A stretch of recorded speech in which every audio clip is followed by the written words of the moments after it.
स्वागत है दोस्तों करियर योर सेल्फ में। एसपीडी साइंस की सीरीज को आगे बढ़ाते हुए मॉडल सेट 181 से आगे डिस्कस करेंगे। तो चलिए पहला क्वेश्चन शुरू करते हैं। लाल दानव स्थिति किसी तारे के जीवन में क्या दर्शाती है? तो अंतिम अवस्था दर्शाती है। लाल दानव स्थिति किसी तारे के जीवन में क्या दर्शाती है दोस्तों? तो अंतिम अवस्था दर्शाती है। अगला क्वेश्चन देखते हैं। भारत ने अपना प्रथम उपग्रह आर्यभट्ट के बाद किस उपग्रह का सफल प्रक्षेपण किया था? तो भास्कर प्रथम का सफल प्रक्षेपण किया था। किसके बाद? तो आर्यभट्ट के बाद। कब? तो 7 जून 1779 में सफल प्रक्षेपण किया था आर्यभट्ट के बाद। टेलीविज़न रिसीवर की रिमोट कंट्रोल में किस तरह की विद्युत चुंबकीय तरंग की विकिरण होता है? तो अवरक्त इंफ्रारेड का विकिरण होता है। ठीक है। टेलीविज़न रिसीवर के रिमोट कंट्रोल में किस तरह की विद्युत चुंबकीय तरंग का विकिरण होता है दोस्तों? तो अवरक्त इंफ्रारेड का विकिरण होता है। अगला क्वेश्चन देखते हैं।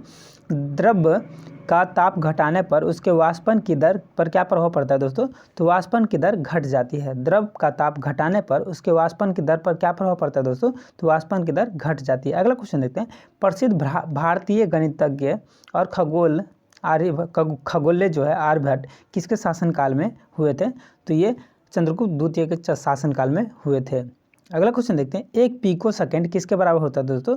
तो 10⁻⁻12 सेकेंड के बराबर होता है। 1 पिको सेकेंड 10⁻⁻12 के बराबर होता है। 10 के पावर में -12 सेकेंड के बराबर होता है। अगला क्वेश्चन देखते हैं। अंतरिक्ष यान पाथफाइंडर जो मंगल ग्रह पर गया था के साथ गए रोबोट का क्या नाम है दोस्तों? तो सॉर्जनर नाम है। ठीक है। अंतरिक्ष यान पाथफाइंडर को मंगल ग्रह पर गया था, इसके साथ गए रोबोट का क्या नाम है दोस्तों? तो सॉर्जनर नाम है। सौर ऊर्जा यंत्र में कौन सा सेल लगाया जाता है जो प्रकाश ऊर्जा को विद्युत ऊर्जा में बदल देता है दोस्तों? तो फोटो इलेक्ट्रिक सेल लगाया जाता है। सौर ऊर्जा में, सोलर पैनल में क्या लगाया जाता है? कौन सा सेल? तो फोटो इलेक्ट्रिक सेल लगाया जाता है जो प्रकाश ऊर्जा को विद्युत ऊर्जा में बदल देता है। अगला क्वेश्चन देखते हैं। यूरेनियम के नाभिकीय विखंडन के अंत में क्या प्राप्त होते हैं दोस्तों? तो सीसा प्राप्त होते हैं। यूरेनियम के नाभिकीय विखंडन के अंत में क्या प्राप्त होते हैं दोस्तों? तो सीसा प्राप्त होते हैं। सर्वाधिक ऊर्जा वाली तरंगे कौन सी होती है? तो अवरक्त तरंगे होती है। सर्वाधिक ऊर्जा वाली तरंगे कौन सी होती है? तो अवरक्त तरंगे होती है। क्रेस्कोग्राफ का आविष्कार किसने किया था दोस्तों? तो जेसी बोस ने किया था। क्रेस्कोग्राफ का आविष्कार किसने किया था? जेसी बोस ने किया था। किस ताप पर पारे का प्रतिरोध शून्य हो जाता है? तो 4K पर पारे का प्रतिरोध जो है वो शून्य हो जाता है। अगला क्वेश्चन देखते हैं। फोटो खिंचवाने वाले प्लेट पर प्रकाश पड़ने पर प्रकाश की किस ऊर्जा में बदल जाता है? तो रासायनिक ऊर्जा में बदल जाता है। फोटो खिंचवाने वाले प्लेट पर प्रकाश पड़ने पर प्रकाश किस ऊर्जा में बदल जाता है दोस्तों? तो रासायनिक ऊर्जा में बदल जाता है। अगला क्वेश्चन देखते हैं। हवाई जहाज में चालक के बैठने की जगह को क्या कहा जाता है? तो कॉकपिट कहा जाता है।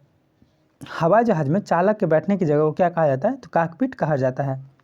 किस यंत्र की सहायता से फिल्म में बिंब को पर्दे पर प्रक्षेपित किया गया था? तो एपीडिस्कोप को किया गया था। किस यंत्र की सहायता से फिल्म के बिंब को पर्दे पर प्रक्षेपित किया गया था? एपीडिस्कोप को पर्दे पर प्रक्षेपित किया गया था। 1 ग्राम द्रव्यमान का ऊर्जा में बदलने पर कितने जूल ऊर्जा की प्राप्ति होगी? तो 9 × 10⁻13 जूल। 10⁻13 जूल। 1 ग्राम द्रव्यमान को ऊर्जा में बदलने पर कितने जूल की ऊर्जा प्राप्ति होगी? तो 9 × 10⁻30 जूल, यानी कि 9 × 10⁻13 जूल प्राप्त होगी। अगला क्वेश्चन देखते हैं। मॉडल सेट 182 से देखते हैं। विद्युत लेपन इलेक्ट्रोप्लेटिंग लिखा है। इलेक्ट्रोप्लेटिंग लिखा हुआ है। इलेक्ट्रोप्लेटिंग की कला का जन्म किसने दिया था? तो विद्युत लेपन इलेक्ट्रोप्लेटिंग की कला का जन्म किसने दिया था? तो ब्रुंगाटली ने दिया था।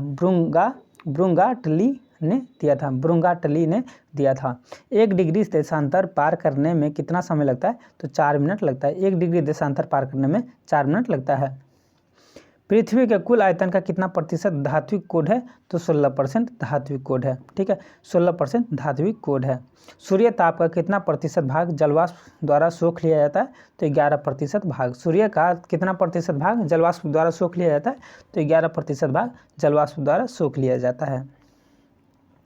किस यंत्र की सहायता से अल्ट्रासोनिक तरंग उत्पन्न किया जाता है? तो सोनार। ठीक है, किस यंत्र की सहायता से अल्ट्रासोनिक तरंग उत्पन्न किया जाता है? तो सोनार। ठीक है, अगला क्वेश्चन देखते हैं। सूर्य के स्पेक्ट्रम में कितने रंग होते हैं? तो 7 रंग होते हैं। सूर्य के स्पेक्ट्रम में कितने रंग होते हैं? 7 रंग होते हैं। सूर्य के स्पेक्ट्रम में कितने रंग होते हैं? 7 रंग होते हैं। जब ऊष्मा एक स्थान से दूसरे स्थान तक सीधी रेखा में बिना माध्यम के चली जाती है तो इसे क्या कहते हैं? तो रेडिएशन कहते हैं। जब ऊष्मा एक स्थान से दूसरे स्थान तक सीधी रेखा में बिना किसी माध्यम के चली जाती है तो इसे क्या कहते हैं दोस्तों? तो रेडिएशन कहते हैं। अगला क्वेश्चन देखते हैं। गुणित अनुपात का नियम किसने प्रतिपादित किया था दोस्तों? तो गुणित अनुपात का नियम डाल्टन ने प्रतिपादित किया था। गुणित अनुपात का नियम डाल्टन ने प्रतिपादित किया था। अगला क्वेश्चन देखते हैं। त्रिविमीय फोटोग्राफी किनकी देन है? तो डेनिस गेगर की देन है। त्रिविमीय फोटोग्राफी डेनिस गेगर की देन है। अगला क्वेश्चन देखते हैं। प्रकाश छोटे छोटे ऊर्जा के बंडलों के रूप में गमन करता है। इन बंडलों को क्या कहते हैं दोस्तों? तो फोटोन कहते हैं। इन बंडलों को क्या कहते हैं? फोटोन कहते हैं। अगला क्वेश्चन देखते हैं। सेक्टेंट का प्रयोग किसके लिए किया जाता है दोस्तों? तो ऊंचाई मापने के लिए किया जाता है। ऊंचाई मापने के लिए सेक्टेंट का प्रयोग किसके लिए किया जाता है? ऊंचाई मापने के लिए किया जाता है। अगला क्वेश्चन देखते हैं। जब प्रकाश वायु से कांच में प्रवेश करती है तो इसकी चाल पर क्या प्रभाव पड़ता है? तो चाल घट जाता है। ठीक है, प्रकाश कांच से वायु में प्रवेश करती है प्रकाश वायु से कांच में प्रवेश करती है वायु से कांच में प्रवेश करती है तो इसका चाल क्या होता है दोस्तों? तो घट जाता है। कांच में चाल बढ़ा रहता है और वायु में जैसे ही प्रवेश करता है तो चाल घट जाता है। अगला क्वेश्चन देखते हैं। रेडियो का सुनना किस कारण से संभव होता है? तो अनुनाद के कारण से संभव होता है। अनुनाद के कारण से सुनना मतलब रेडियो का सुनना संभव होता है। परम शून्य ताप पर गैस के अणुओं का वेग क्या होता है? तो शून्य हो जाता है। परम शून्य ताप पर गैस के अणुओं का वेग क्या हो जाता है? शून्य हो जाता है। वास्तविक गैसें किसके नियम का पालन करते हैं? तो वांडर वाल के नियम का पालन करते हैं। वास्तविक गैसें किसके नियम का पालन करते हैं? तो वांडर वाल के नियम का पालन करते हैं। अगला क्वेश्चन देखते हैं। किसी असंतुलित बल द्वारा एक पिंड में उत्पन्न त्वरण क्या होता है दोस्तों? तो बल के व्युत्क्रमानुपाती होता है। बल के व्युत्क्रमानुपाती होता है। किसी असंतुलित बल द्वारा एक पिंड में उत्पन्न त्वरण क्या होता है? तो बल के व्युत्क्रमानुपाती होता है। अगला क्वेश्चन देखते हैं। मॉडल सेट 183 से दक्षिणावर्त आघूर्ण का क्या चिन्ह होता है दोस्तों? तो ऋणात्मक चिन्ह होता है। दक्षिणावर्त आघूर्ण का क्या चिन्ह होता है? तो ऋणात्मक चिन्ह होता है। उस बिंदु को जिसके बाद कोई ठोस प्रवाहित होने लगता है क्या कहते हैं? तो प्रभाव बिंदु कहते हैं। उस बिंदु को जिसके बाद ठोस प्रवाहित होने लगता है उसको क्या कहते हैं? तो प्रभाव बिंदु कहते हैं। दाब नियत हो तो गैस का आयतन तापक्रम का समानुपाती होता है। यह किसका नियम था? तो चार्ल्स का नियम था। दाब नियत हो तो गैस के आयतन का तापक्रम समानुपाती होता है। यह किसका नियम था? तो चार्ल्स का नियम था। अगला क्वेश्चन देखते हैं। केस्कोग्राफ का आविष्कार किसने किया था दोस्तों? तो जगदीश चंद्र बोस ने किया था। केस्कोग्राफ किसका आविष्कारक थे? तो जगदीश चंद्र बोस के आविष्कारक केस्कोग्राफ थे। ठीक है, जगदीश चंद्र बोस ने केस्कोग्राफ का आविष्कार किया था। इसके आविष्कारक कौन थे? तो जगदीश चंद्र बोस ने थे। केस्कोग्राफ का संबंध किससे है दोस्तों? तो पेड़ पौधों से संबंध है। ठीक है, अगला क्वेश्चन देखते हैं। घरेलू वायरिंग के अर्थ वायर पर विभव क्या होता है? तो शून्य होता है। घरेलू वायरिंग के अर्थ वायर पर विभव क्या होता है? तो शून्य होता है। ठीक है, अगला क्वेश्चन देखते हैं। Central institute of fresh water aquaculture कहाँ स्थित है दोस्तों? तो भुवनेश्वर स्थित है। उड़ीसा की राजधानी भुवनेश्वर में स्थित है। क्या? तो central institute of fresh water aquaculture Bhubaneswar Orissa की राजधानी में स्थित है। कार्बन डाइऑक्साइड गैस सूर्य से आने वाले किन किरणों का अवशोषण करती है? तो अवरक्त किरण को अवशोषण करती है। कार्बन डाइऑक्साइड गैस सूर्य से आने वाले किरण का अवशोषण करती है। कौन सी किरण का अवशोषण करती है? तो अवरक्त किरण का अवशोषण करती है। पॉइंट और पीका किसके मापन की इकाई है? तो पॉइंट और पीका जो है मुद्रा के आकार की मापन की इकाई है। ठीक है, पॉइंट और पीका मुद्रा के मापन की इकाई है। अगला क्वेश्चन देखते हैं। सोलर कुकर में किस दर्पण का प्रयोग होता है? तो अवतल दर्पण का प्रयोग होता है। सोलर कुकर में अवतल दर्पण का प्रयोग होता है। अगला क्वेश्चन देखते हैं। विद्युत परिपथ में फ्यूज का क्या अर्थ होता है? तो अतिभार अथवा लघुपथन। अतिभार अथवा लघुपथन की स्थिति में परिपथ को तोड़ना, अति भार तथा लघु पतन की स्थिति में परिपथ को तोड़ना। विद्युत परिपथ में फ्यूज का क्या कार्य होता है? अति भार यानी कि ज़्यादा लोड पड़ जाए और लघु पतन यानी कि कम, मतलब बहुत कम लोड हो तो उसको तोड़ने का काम क्या करता है? तो शॉर्ट सर्किट हो गया तब, ठीक है, चाहे बहुत ज़्यादा ओवरलोड पड़ गया तब उसको क्या करता है? परिपथ को तोड़ने का काम करता है, ठीक है, ये फ्यूज का काम होता है। सर्वाधिक भेदन क्षमता वाली किरणें कौन होते हैं? तो गामा किरणें होते हैं। सर्वाधिक भेदन क्षमता वाले किरणें कौन होते हैं? तो गामा किरणें होते हैं। लोहे में जंग लगना कौन सा परिवर्तन है दोस्तों? तो रासायनिक परिवर्तन है। लोहे में जंग लगना रासायनिक परिवर्तन है। अगला क्वेश्चन देखिए, 8 बिट कोड में कितने चिन्ह विद्यमान है? तो 256 चिन्ह विद्यमान है। 8 बिट कोड में 256 चिन्ह विद्यमान है। अगला क्वेश्चन देखते हैं, ड्रेसिंग टेबल पर किस दर्पण का प्रयोग किया जाता है? तो समतल दर्पण का प्रयोग किया जाता है। ड्रेसिंग टेबल पर समतल दर्पण का प्रयोग किया जाता है। सेफ्टी फ्यूज कौन सा मिश्र धातु से बना निम्न द्रव्यमान और उच्च प्रतिरोध शक्ति वाला तार होता है? तो टीन और शीशा, ठीक है। सेफ्टी फ्यूज कौन सा मिश्र धातु से बना निम्न द्रव्यमानक और उच्च प्रतिरोध शक्ति वाला तार होता है? तो टीन और शीशा। अगला क्वेश्चन देखते हैं, ताप, आर्द्रता और दाब में किसका प्रभाव ध्वनि की चाल पर नहीं पड़ता है? तो दाब का, ठीक है। ताप, आर्द्रता और दाब में किसका प्रभाव ध्वनि की चाल पर नहीं पड़ता है? तो दाब का। अगला क्वेश्चन देखते हैं, विशिष्ट ऊष्मा सबसे अधिक किस द्रव्य की होती है? तो पानी की। विशिष्ट ऊष्मा सबसे अधिक किस द्रव्य की होती है? तो पानी की। अगला क्वेश्चन देखते हैं मॉडल सेट 184 से। एयर कंडीशनर, ठीक है, एयर कंडीशनर का आविष्कार किसने किया था? तो एच कैरियर एयर कंडीशनर का आविष्कार किया था। अगला क्वेश्चन देखते हैं, सूखे कपड़े से रंगने के पश्चात गुब्बारा दीवार में क्यों चिपक जाता है? अवशोषित होने के कारण, ठीक है। सूखे कपड़े से रंगने के पश्चात गुब्बारा दीवार में क्यों चिपक जाता है? तो अवशोषित होने के कारण, ठीक है। अगला क्वेश्चन देखते हैं, पृथ्वी के गुरुत्वाकर्षण के विरुद्ध जाने के लिए रॉकेट के लिए आवश्यक वेग कितनी होनी चाहिए? तो 11.2 किलोमीटर प्रति सेकंड, ठीक है। पृथ्वी के गुरुत्वाकर्षण के विरुद्ध जाने के लिए रॉकेट के लिए आवश्यक वेग कितनी होनी चाहिए दोस्तों? तो 11.2 किलोमीटर पर सेकंड, ठीक है। अगला क्वेश्चन देखते हैं, यदि पृथ्वी और अंतरिक्ष के बीच के वायुमंडल को हटा दिया जाए तो आसमान का रंग कैसा लगेगा? तो काला लगेगा। यदि हम वायुमंडल को हटा दें तो आसमान का रंग कैसा दिखेगा? हमें काला दिखेगा, ठीक है। वायुमंडल के कारण हमें आसमान का रंग काला नहीं दिखता है।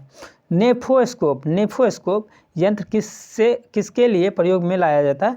तो बादलों की दिशा तथा गति को मापने के लिए, ठीक है। नेफोस्कोप एक यंत्र है, ठीक है, जिसका प्रयोग बादलों की दिशा तथा गति को मापने के लिए प्रयोग में लाया जाता है। अगला क्वेश्चन देखते हैं, किसी तार को खींचकर पहले से 3 गुना लंबा कर देने पर उसका प्रतिरोध क्या होगा? 9 गुना हो जाएगा, ठीक है।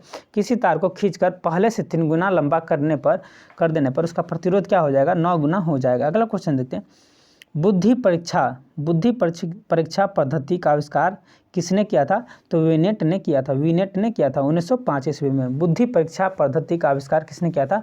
वीनेट ने किया था 1905 ईस्वी में। अंतःसागरीय भूकंपों द्वारा उत्पन्न लहरों को क्या कहा जाता है दोस्तों? तो सुनामी कहा जाता है। अंतःसागरीय भूकंपों द्वारा उत्पन्न लहरों को क्या कहा जाता है? सुनामी कहा जाता है। हेली धूमकेतु का आवर्तकाल क्या है? तो 76 वर्ष है। हेली धूमकेतु का आवर्तकाल क्या है? तो 76 वर्ष है। अगला क्वेश्चन देखते हैं, किसी व्यक्ति को भारतीय अंतरिक्ष कार्यक्रम का संस्थापक कहा जाता है? किस व्यक्ति को भारतीय अंतरिक्ष कार्यक्रम का संस्थापक कहा जाता है? विक्रम साराभाई को भारतीय अंतरिक्ष का संस्थापक कहा जाता है। अगला क्वेश्चन देखते हैं, टॉर्च लाइट में कौन सा सेल प्रयुक्त होता है? तो लेकलांची सेल प्रयुक्त होता है। टॉर्च लाइट में कौन सा सेल प्रयुक्त होता है दोस्तों? तो लेकलांची सेल प्रयुक्त होता है। अगला क्वेश्चन देखते हैं, पहाड़ी पर चढ़ने वाला व्यक्ति आगे की ओर झुककर क्यों चलता है? तो स्थायित्व के बढ़ाने के लिए चलता है। पहाड़ी पर चढ़ने वाला व्यक्ति आगे की ओर झुककर क्यों चलता है? तो स्थायित्व को बढ़ाने के लिए, ठीक है। अगला क्वेश्चन देखते हैं, कैमरे का कौन सा भाग मानव नेत्र की रेटिना की तुल्य होता है? फिल्म, ठीक है। कैमरे का फिल्म वाला जो भाग है वो मानव नेत्र के रेटिना के तुल्य होता है। अगला क्वेश्चन देखते हैं, किस यूनिट में कंप्यूटर अपनी गणितीय और तार्किक कार्य संपादित करता है? तो सेंट्रल प्रोसेसिंग यूनिट में। सेंट्रल प्रोसेसिंग यूनिट होता है जिससे कंप्यूटर अपनी गणितीय और तार्किक क्रियाएं संपादित करते हैं। अगला क्वेश्चन देखते हैं, किसी वस्तु की अधिकतम चाल कितनी हो सकती है? किसी वस्तु की अधिकतम चाल कितनी हो सकती है दोस्तों? तो 3 × 10⁸ मीटर पर सेकेंड हो सकती है। किसी वस्तु की अधिकतम चाल कितनी हो सकती है? 3 × 10⁸ मीटर पर सेकेंड हो सकती है।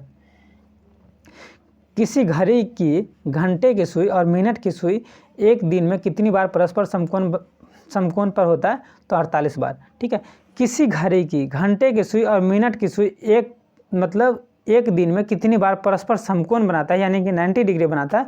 तो 48 बार। 24 घंटे में 48 बार बनाता है, यानी कि 1 घंटे में 2 बार समकोण बनाता है घंटे और मिनट की सुई। ओके, अगला क्वेश्चन याद रखिएगा।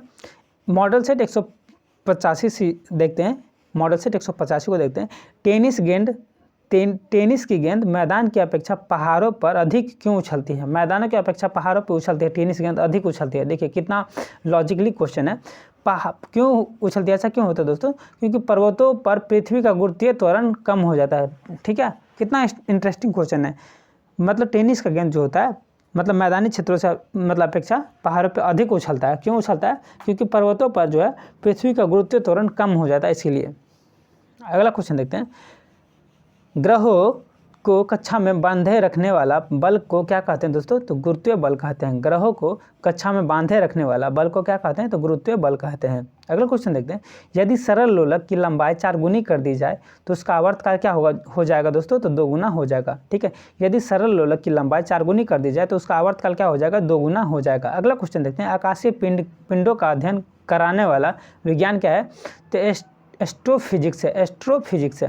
आकाशीय पिंडों का अध्ययन कराने वाला विज्ञान क्या है? तो एस्ट्रोफिजिक्स है। आकाशीय पिंडों का अध्ययन कराने वाला विज्ञान एस्ट्रोफिजिक्स है।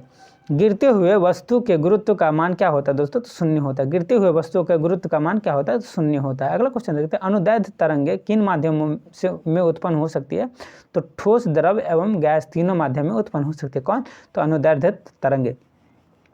अनुपस्थ तरंगे किस माध्यम में उत्पन्न हो सकती है? केवल ठोस में। अनुपस्थ तरंगे जो है वो केवल ठोस में ही उत्पन्न होगी। लेकिन जब अनुदैर्ध्य तरंगे का बात करें तो अनुदैर्ध्य तरंगे जो है ठोस, द्रव और गैस तीनों में उत्पन्न होगी, याद रखिएगा। भूकंप तरंगे व स्प्रिंग में उत्पन्न तरंगे कौन सी तरंगे होती है? तो अनुदैर्ध्य तरंगे होती है। भूकंप तरंगे व स्प्रिंग में उत्पन्न तरंगे कौन सी होती है? तो अनुदैर्ध्य तरंगे होती है। पृथ्वी की सतह के नीचे जाने पर गुरुत्व के मान का क्या प्रभाव पड़ता है दोस्तों? तो घटता है। पृथ्वी की सतह से नीचे जाने पर गुरुत्व के मान का क्या प्रभाव पड़ेगा? तो घटेगा। अगला क्वेश्चन देखते हैं। जब लिफ्ट नीचे की ओर आता है तो उसमें लटके लोलक का आवर्तकाल पर क्या प्रभाव पड़ता है? तो बढ़ जाता है। जब लिफ्ट नीचे की ओर आता है तो उसमें लटके लोलक का आवर्तकाल क्या पड़ता है? प्रभाव क्या पड़ता है? बढ़ जाता है। अगला क्वेश्चन देखते हैं। यदि लिफ्ट स्वतंत्रता से गिरे तो लोलक का आवर्तकाल क्या होगा? तो अनंत पर चला जाएगा। ठीक है, यदि लिफ्ट स्वतंत्रता से गिरे तो लोलक का आवर्तकाल क्या होगा? अनंत पर चला जाएगा। अगला क्वेश्चन देखते हैं। स्प्रिंग के बल नियतांक का मात्रक क्या है? तो न्यूटन मीटर है, न्यूटन पर मीटर है। स्प्रिंग के बल नियतांक का मात्रक क्या है? न्यूटन पर मीटर है। अगला क्वेश्चन देखते हैं। शब्द सी डॉट किससे संबंधित है? कंप्यूटर से संबंधित है। सी डॉट शब्द है जो किससे संबंधित है? कंप्यूटर से संबंधित है। मैक्स प्लांक किसके संबंधित है? किससे संबंधित है? तो क्वांटम सिद्धांत से संबंधित है। मैक्स प्लांक जो है क्वांटम सिद्धांत से संबंधित है। मेक नंबर किससे संबंधित है? ध्वनि की गति से संबंधित है। मेक नंबर किससे संबंधित है? ध्वनि की गति से संबंधित है। अगला क्वेश्चन देखते हैं। एक इलेक्ट्रॉन पर कितना आवेश होता है दोस्तों? तो 10 × 10⁻⁻19 10 × 10⁻⁻19 कूलम्ब होता है।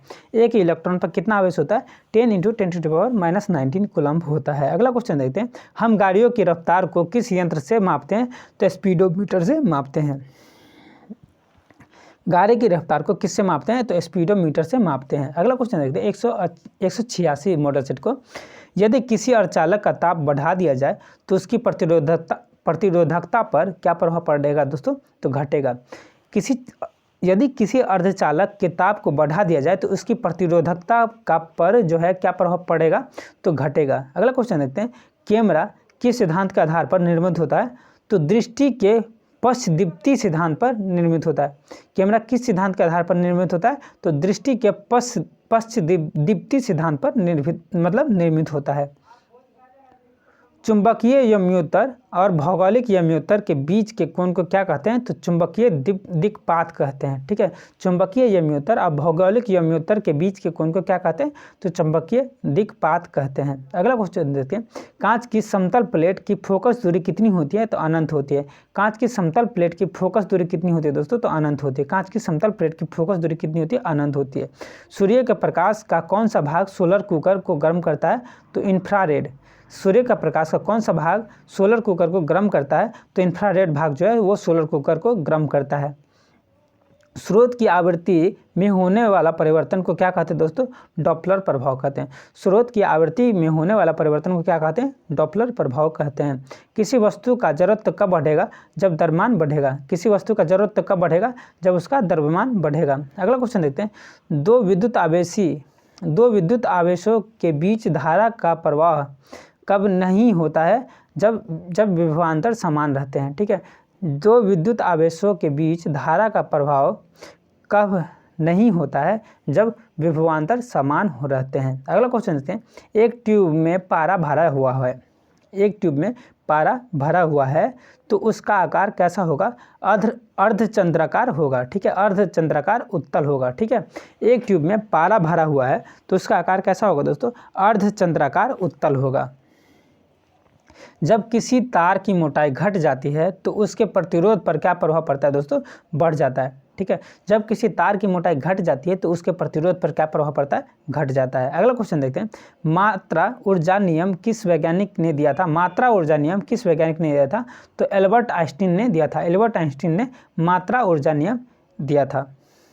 उत्तल दर्पण द्वारा निर्मित प्रतिबिंब कैसा होता है? तो काल्पनिक तथा सीधा होता है। उत्तल दर्पण द्वारा निर्मित प्रतिबिंब कैसा होता है? तो काल्पनिक तथा सीधा होता है। अगला क्वेश्चन देखते हैं, मानव नेत्र में लेंस कैसा होता है दोस्तों? तो उत्तल होता है। मानव नेत्र में लेंस कैसा होता है? तो उत्तल होता है।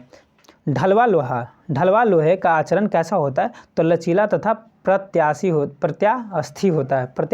होता है। ढलवा लोहे का आचरण कैसा होता है? तो लचीला तथा प्रत्यास्थी होता है। अगला क्वेश्चन देखते हैं, गैस के अंदर किस तरंग का संचार होता है? तो अनुदैर्ध्य तरंग का संचार होता है। गैस के अंदर किस तरंग का संचार होता है? तो अनुदैर्ध्य तरंग का संचार होता है। यदि मनुष्य को अपना प्रतिबिंब दर्पण में बड़ा दिखाई देता है तो दर्पण कैसा होता है दोस्तों? तो अवतल दर्पण होता है। यदि मनुष्य का अपना प्रतिबिंब दर्पण से बड़ा दिखाई देता है तो उसका दर्पण कैसा होगा? तो अवतल दर्पण होगा। प्रतिबिंब की ऊंचाई तथा बिंब की ऊंचाई के अनुपात को क्या कहते हैं? तो आवर्धन कहते हैं। प्रतिबिंब की ऊंचाई तथा बिंब की ऊंचाई का अनुपात को क्या कहते हैं? आवर्धन कहते हैं। पराबैंगनी तरंग के तरंग दैर्घ्य का मान क्या होता है? तो 4000 सॉरी दोस्तों, पराबैंगनी तरंग के तरंग दैर्घ्य के मान कितना होता है? तो 4000 ए होता है। ए जो है यहाँ पे एम्बेक्सट्रम का सूचित करता है जो तरंग दैर्घ्य का मात्रक है। अगला क्वेश्चन देखते हैं, मॉडल सेट 187 से। ठीक है, पहला क्वेश्चन है, हवा में ध्वनि का वेग किस तापमान पर अधिकतम होगा? तो 60 डिग्री सेल्सियस पर होगा। हवा में ध्वनि का वेग किस तापमान पर अधिकतम होगा? तो 60 डिग्री सेल्सियस पर होगा अधिकतम। बिना ताप बदले यदि गैस दाब बढ़ा दें तो उसमें ध्वनि के वेग पर क्या प्रभाव पड़ेगा दोस्तों? तो अपरिवर्तित रहेगा। बिना ताप बदले यदि गैस का दाब बढ़ा दे तो उसमें ध्वनि का वेग पर क्या प्रभाव पड़ेगा? तो अपरिवर्तित रहेगा। अगला क्वेश्चन देखते हैं, किसी विद्युत क्षेत्र में एकांक धन आवेश को स्थानांतरित करने पर किया गया कार्य किसके तुल्य होता है दोस्तों? तो विभवांतर के तुल्य होता है। ठीक है, किसी विद्युत क्षेत्र में एकांक धन आवेश को स्थानांतरित करने पर किया गया कार्य किसके तुल्य होता है? तो विभवांतर के तुल्य होता है। अगला क्वेश्चन देखते हैं, पृथ्वी के चुंबकीय और भौगोलिक कक्षाओं के बीच कोण कितना डिग्री का होता है? कितना होता है दोस्तों? तो 18 डिग्री का होगा। ठीक है, अगला क्वेश्चन देखते हैं, चुंबकीय विषुवत रेखा पर नमन कोण का मान कितना होता है? तो 0 डिग्री होता है। चुंबकीय विषुवत रेखा पर नमन कोणों का मान कितना होता है? तो 0 डिग्री होता है। अगला क्वेश्चन देखते हैं, पृथ्वी के चुंबकीय ध्रुवों पर नति कोण का मान कितना होगा? तो 90 डिग्री होगा। पृथ्वी के चुंबकीय ध्रुवों पर नति कोण का मान कितना होगा? तो 90 डिग्री होगा। धारावाहिक कुंडली को क्या कहते हैं? तो परिनलिका कहते हैं। धारावाहिक कुंडली को क्या कहते हैं? तो परिनलिका कहते हैं। ध्वनि संकेत को रेडियो आवृत्ति की तरंग पर आरोपित करने की क्रिया को क्या कहते हैं दोस्तों? तो माडुलन कहते हैं, माडुलन कहते हैं। ध्वनि संकेत को रेडियो आवृत्ति की तरंगों पर आरोपित करने की क्रिया को क्या कहते हैं? तो माडुलन कहते हैं। अगला क्वेश्चन देखते हैं, विद्युत चुंबकीय विकिरण की तीव्रता मापने वाला यंत्र क्या है? तो एक्टिनोमीटर है। विद्युत चुंबकीय विकिरण की तीव्रता मापने वाला यंत्र क्या है? तो एक्टिनोमीटर है। अगला क्वेश्चन देखते हैं, उष्मा का सर्वोत्तम चालक कौन है? तो पारा है। उष्मा का सर्वोत्तम चालक क्या है? तो पारा। उष्मा का सर्वोत्तम चालक क्या है? पारा।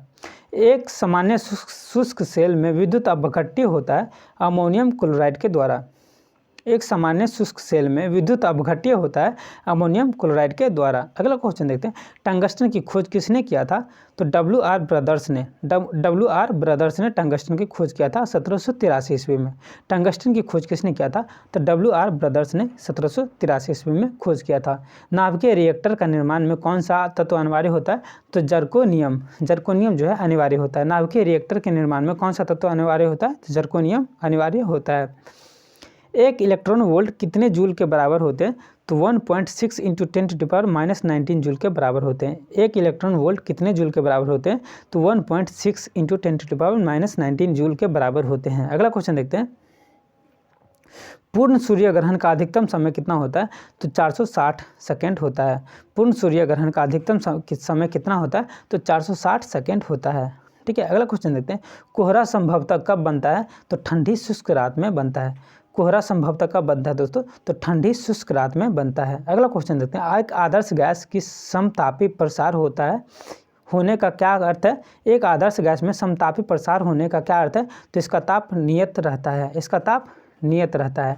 एक आदर्श गैस में समतापी प्रसार होने का क्या अर्थ है? इसका ताप नियत रहता है। अगला क्वेश्चन देखते हैं, मॉडसेट 188 से, क्रांतिक ताप क्या है? क्रांतिक ताप क्या है? वह ताप जिससे अधिक ताप पर गैसीय अवस्था में पदार्थ को कभी भी द्रवित नहीं किया जा सकता। क्रांतिक ताप क्या है दोस्तों? वह ताप जिससे अधिक ताप पर गैसीय अवस्था में पदार्थ को कभी भी द्रवित नहीं किया जा सकता, वो क्या कहलाता है?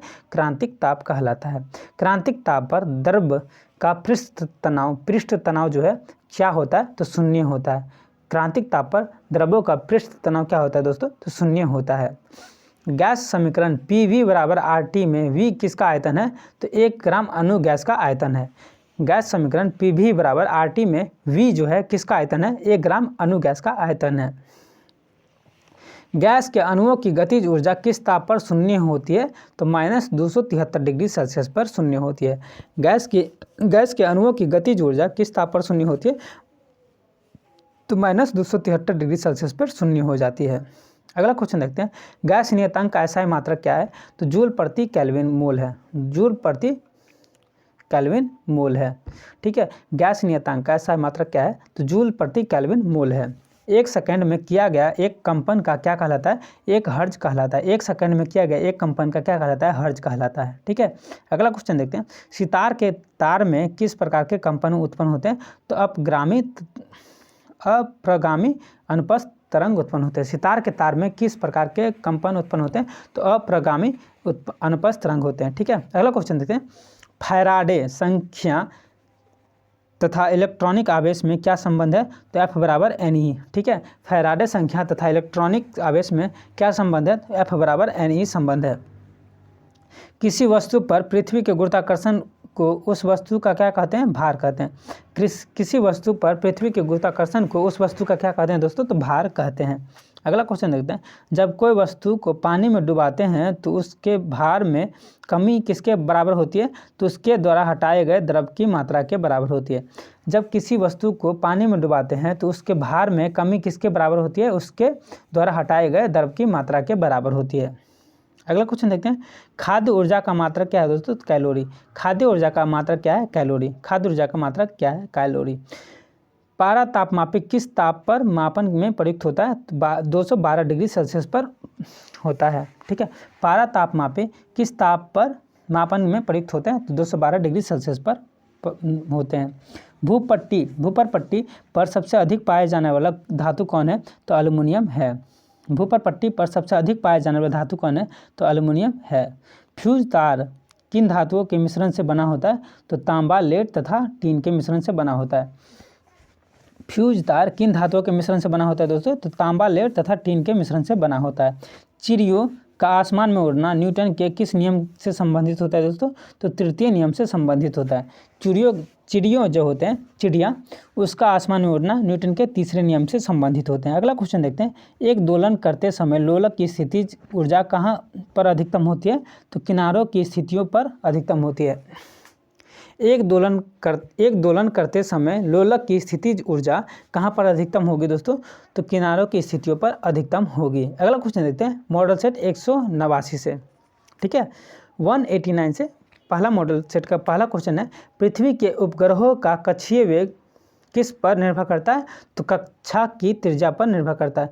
पृथ्वी के उपग्रहों का कक्षीय वेग जो है कक्षा के त्रिज्या पर निर्भर करता है। दूसरा क्वेश्चन है, अगला क्वेश्चन है, ऊपर उड़ाए हुए रॉकेट में रखे पत्थर का भार पहले की अपेक्षा क्या होगी? तो घटेगी। ऊपर उड़ते हुए रॉकेट में रखे हुए पत्थर का भार पहले की अपेक्षा क्या होगी? घटेगी। अगला क्वेश्चन देखते हैं, सामान्य वायुमंडलीय दाब कितना होता है? तो 76 सेंटीमीटर। ऊंचे पारास्तंभ का भार, सामान्य वायुमंडलीय दाब कितना होता है? तो 76 सेंटीमीटर। ऊंचे पारास्तंभ का भार।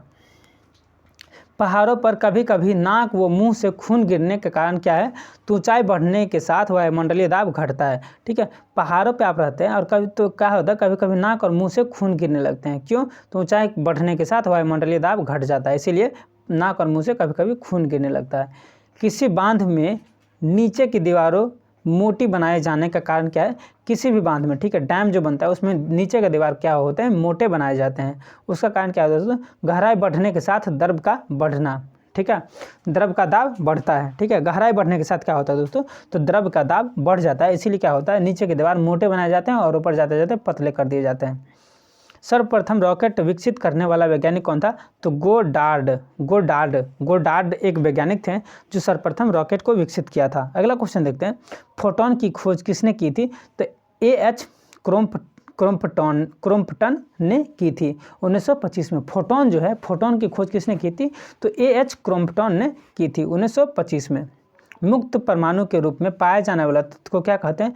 उत्कृष्ट गैस कहते हैं। मुक्त परमाणु के रूप में पाए जाने वाले तत्व को क्या कहते हैं दोस्तों? तो उत्कृष्ट गैस कहते हैं।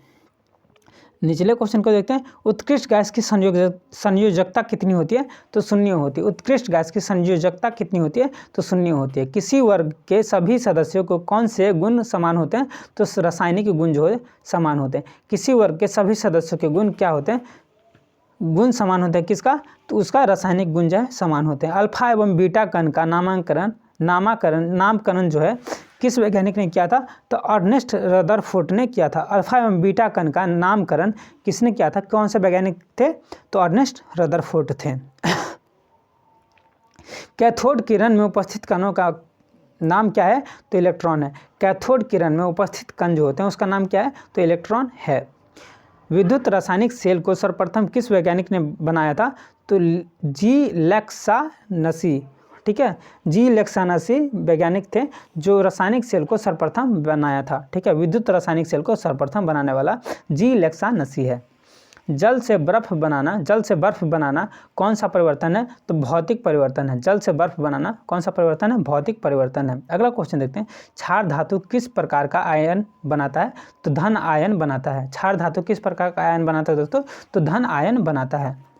अगला क्वेश्चन देखते हैं, इलेक्ट्रॉनों की परस्पर साझेदारी से बना आबंध क्या कहलाता है? तो सहसंयोजक बंध कहलाता है। सहसंयोजक बंध कहलाता है। इलेक्ट्रॉनों के परस्पर साझेदारी से बना आबंध क्या कहलाता है? तो सहसंयोजक बंध कहलाता है। पृथ्वी का कोड भाग मूलतः किन तत्वों से मिलकर बना होता है? तो लोहा एवं निकेल से बना होता है। पृथ्वी का कोड भाग जो है किन तत्वों से मिलकर बना होता है? तो लोहा एवं निकेल से बना होता है। अगला क्वेश्चन देखते हैं, मॉडल सेट 190, संगमरमर का रासायनिक नाम क्या है दोस्तों? तो कैल्शियम कार्बोनेट है। संगमरमर का रासायनिक नाम क्या है? कैल्शियम कार्बोनेट है। अगला क्वेश्चन देखते हैं, कुकिंग गैस किन दो गैसों का मिश्रण है? तो ब्यूटेन और प्रोपेन का मिश्रण है। कुकिंग गैस जो है किन दो गैसों का मिश्रण है? तो ब्यूटेन और प्रोपेन का मिश्रण है। अगला क्वेश्चन देखते हैं, अम्लीय जठर रस का पीएच मान कितना होता है?